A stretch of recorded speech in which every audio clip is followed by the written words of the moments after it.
Are you looking to go modify data after refreshing your sandbox, or go and run automated tasks after refreshing your sandbox, including something like removing the .invalid from your users' emails? In today's video, I will be giving a demo on how to go and implement the SandboxPostCopy interface, which is a way of performing these tasks. So, what is the SandboxPostCopy interface? It's a way of running Apex after you go and refresh a sandbox. So you have to go and select the class at the time of refresh, which you can see here.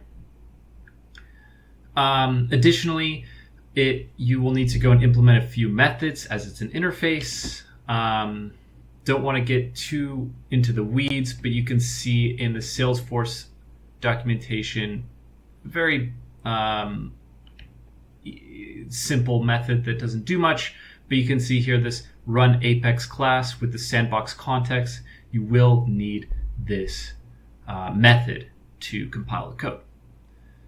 So with that, what are some practical uses of refreshing sandbox? Well, I would say the most common that I've seen is just removing the .invalid from when you want to refresh sandbox orgs. This obviously is a great feature, but it is very frustrating when someone refreshes the sandbox and then you're working with a team of maybe 4 or 5 people and you're doing rounds on refreshing emails. It's quite annoying. The next option, of course, that I've seen is you want to go and generate some sort of test data. If you're going and always creating data in probably large quantities, then it may make sense to go and use the SandboxPostCopy to do so. The last thing is if you're using a partial sandbox or a full sandbox and you're working with maybe people who aren't privy to whatever information and you need to censor it, be it emails, be it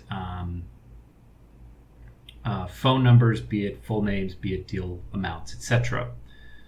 I would argue this probably needs to be used more for at least changing emails, as I've seen scripts run from the sandbox to customers, and it's a nightmare. So, nevertheless, those are a few ways that you could go and use this.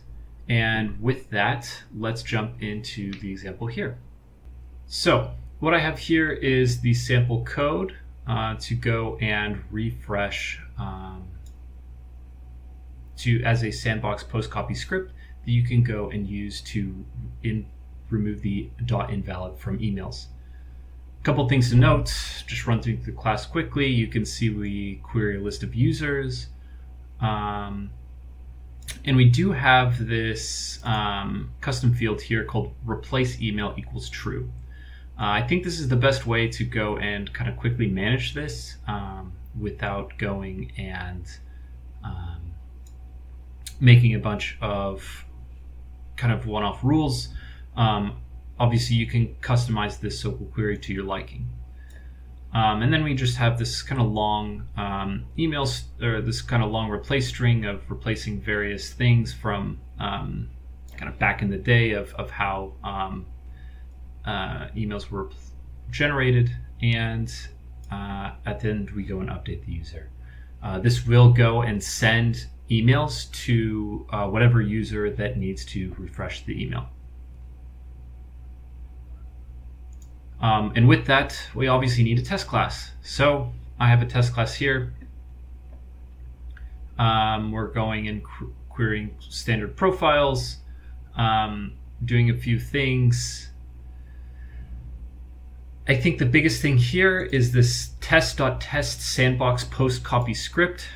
This is pretty important and key. You'll need to create an instance of whatever you call this SandboxPostCopy script. You'll need an org ID. Keep in mind, I don't think any of this is really checked. So I think as long as it is a valid organization D and a valid sandbox ID, then it should be fine. and then you need a sandbox name. So, and we have code to check that this actually worked. So, great. Here we just have a generation of the user. So, anyway, with that, that will conclude today's video. If you enjoy the content, please go ahead and leave a like or subscribe, as I'm trying to post more and more Salesforce content, and doing so encourages me to post more. Additionally, if you're looking for consulting in how we can go and help your Salesforce needs, check the links down below. Thanks and have a good day.